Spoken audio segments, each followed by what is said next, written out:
शुरू करते हैं आज की क्लास। सब्जेक्ट बही खाता तथा लेखा शास्त्र, और बही खाता तथा लेखा शास्त्र में आज का टॉपिक है साझेदार की मृत्यु, डेथ ऑफ पार्टनर। प्यारे बच्चों, अभी तक आप साझेदार के अवकाश ग्रहण के लेखे कर रहे थे। आज साझेदार की मृत्यु के संबंध में लेखों को समझेंगे।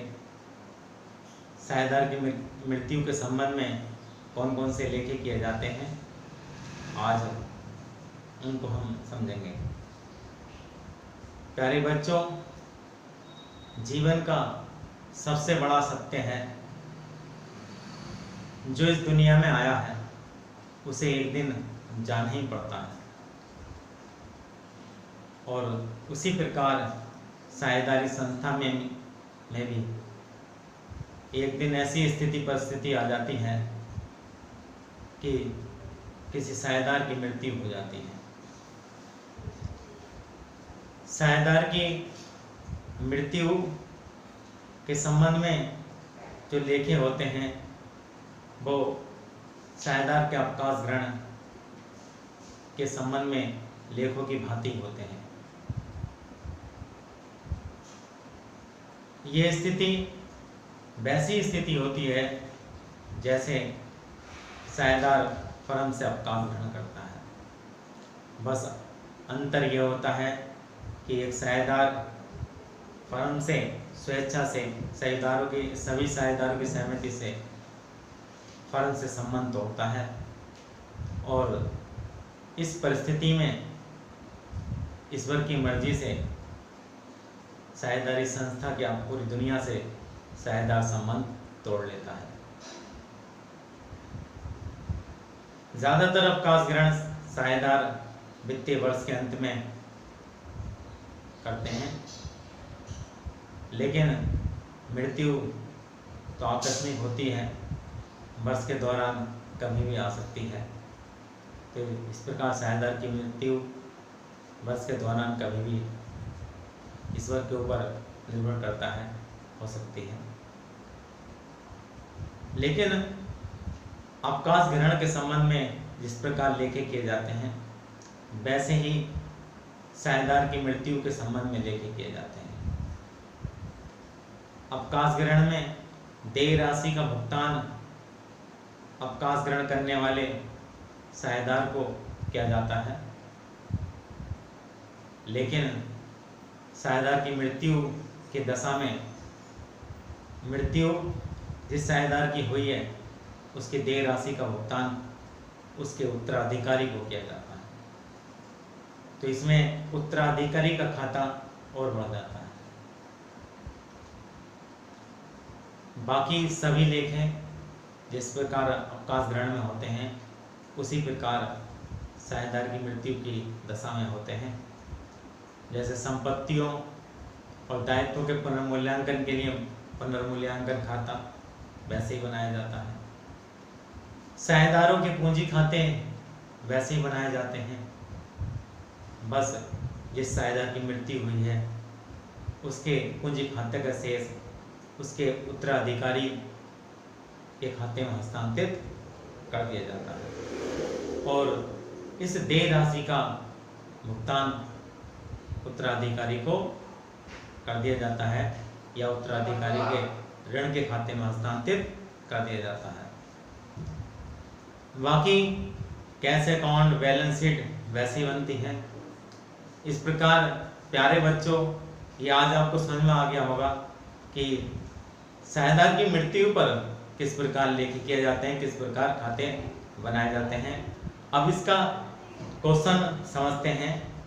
तो क्वेश्चन इस प्रकार है, ये क्वेश्चन नंबर 37 है, और सबसे पहले आप क्वेश्चन को पढ़िए। आ, बा और सा 5:3:2 के अनुपात में लाभों और हानियों को बांटते हुए साझेदार थे। 31 मार्च 2016 को उनका निम्नलिखित आर्थिक चिट्ठा था।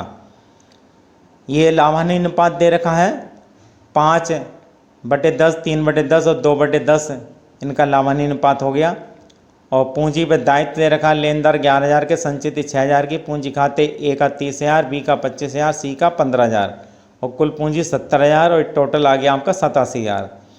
इधर संपत्ति यहाँ दे रखी है, नगद 8,000, देनदार 8,000, रहतिया 10,000, पेटेंट्स 11,000, मशीनरी 30,000, भवन 20,000 और इधर का टोटल 87,000 हो गया।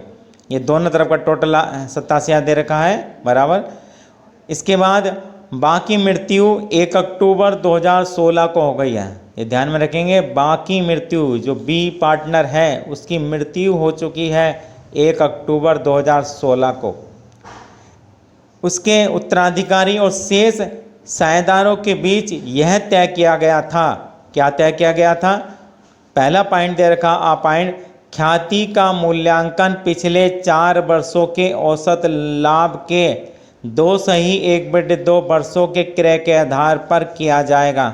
ख्याति निकालेंगे, कुल फर्म की कुल ख्याति कैसे निकालेंगे? औसत लाभ निकालेंगे 4 वर्षों का, जैसे क्वेश्चन में बताया है पिछले 4 वर्षों के औसत लाभ। ये 4 वर्षों का औसत लाभ दे रखा, 12-13 का 13,000, 13-14 का 12,000, 14-15 का 15,000 और 15-16 का 20,000। इन चारों वर्षों का लाभ जोड़ लेंगे और 4 से भाग कर देंगे तो यह आपका औसत लाभ आ जाएगा। इस औसत लाभ को 2/1/2 मतलब 2.5 से गुणा कर देंगे तो ये फर्म की कुल ख्याति आ जाएगी। और फर्म की कुल ख्याति आने के बाद आप क्या करेंगे? बा के हिस्से की ख्याति निकालेंगे। मतलब बा का हिस्सा कितना? 3/10। इस कुल ख्याति का 3/10 निकाल लेंगे तो बा के हिस्से की ये ख्याति आ जाएगी, गुडविल आ जाएगी। इस गुडविल को जो शेष साझेदार हैं आ और सा जो बचे हैं उनके लाभ प्राप्ति अनुपात में समायोजित कर दी जाएगी। 5:2 उनका लाभ प्राप्ति अनुपात हो गया। आप जानते हैं लाभ प्राप्ति अनुपात कैसे निकालते हैं, नया अनुपात माइनस पुराना अनुपात। यहाँ लाभ प्राप्ति अनुपात निकालने की ज़रूरत नहीं है क्योंकि वो नया और पुराना जब अनुपात दे रखा होता तभी निकालते हैं, अन्यथा जो नया लाभानी अनुपात है वही लाभ प्राप्ति अनुपात होगा। और ये नया लाभानी अनुपात आशा का कितना है? अगर बा का अनुपात हटा देंगे तो 5:2 होगा। अगला पॉइंट दे रखा है, पिछले वर्ष की दर के आधार पर 2015-16 का वर्ष का लाभ उपार्जित माना जाएगा। मतलब जब ये 15-16 का लाभ है ये उपार्जित माना जाएगा, मतलब बा के हिस्से का लाभ इसमें निकाल लेंगे। और बा के हिस्से का जब लाभ निकालेंगे तो ध्यान में रखेंगे कि 1 अक्टूबर को बा की मृत्यु हुई तो 6 माह का निकालेंगे। 20,000 गुणा 6/12 गुणा 3/10। पेटेंट्स का मूल्य दे रखा 8,000, ऊपर पेटेंट्स दे रखे हैं कितने के? पेटेंट्स 11,000 के, ये घट गए 3,000 से। जब संपत्तियों का मूल्य घटता है तो उसे रिवैल्यूएशन अकाउंट के डेबिट पक्ष में दिखाते हैं। मशीनरी का मूल्य यहाँ क्या है? ये भी घट गया, ऊपर 30,000 नीचे 28,000, 2,000 रुपये, इसको भी हम डेबिट पक्ष में दिखाएंगे। भवन का मूल्य ये बढ़ गया ऊपर क्यों? 20,000। तो जब भी संपत्ति का मूल्य बढ़ता है उसे रिवैल्यूएशन अकाउंट के क्रेडिट में दिखाते हैं। ये हमें मालूम होना चाहिए कि रिवैल्यूएशन अकाउंट लाभानी समायोजन खाता कैसे बनाते हैं। डेबिट पक्ष में जो संपत्तियां घटती हैं उन्हें दिखाते हैं, दायित्व बढ़ते हैं उन्हें दिखाते हैं। और क्रेडिट पक्ष में संपत्तियों का अगर मूल्य बढ़ता है तो वो दिखाते हैं और दायित्व का मूल्य घटता है तो वो दिखाते हैं। और इस प्रकार जो लाभानी आता है उसे साझेदारों में डिस्ट्रीब्यूट कर दिया जाता है। पूंजी पर ब्याज 10% निकाल देंगे, पूंजी पर ब्याज दे रखा है, लेकिन यहाँ बाकी हिस्से का जब पूंजी पर ब्याज निकालेंगे तो वो 6 माह का निकालेंगे क्योंकि 1 अक्टूबर 2016 को 1 अप्रैल से 1 अक्टूबर 2016 तक 6 महीने बैठते हैं। बाकी मृत्यु 1 अक्टूबर को हो गई है। बा के उत्तराधिकारी को बा को दे राशि का आधा तुरंत दे दिया जाएगा। जो बा को देय राशि आएगी उसका उत्तराधिकारी को आधी राशि भुगतान कर दी जाएगी और शेष राशि को उत्तराधिकारी के ऋण खाते में हस्तांतरित कर दिया जाएगा।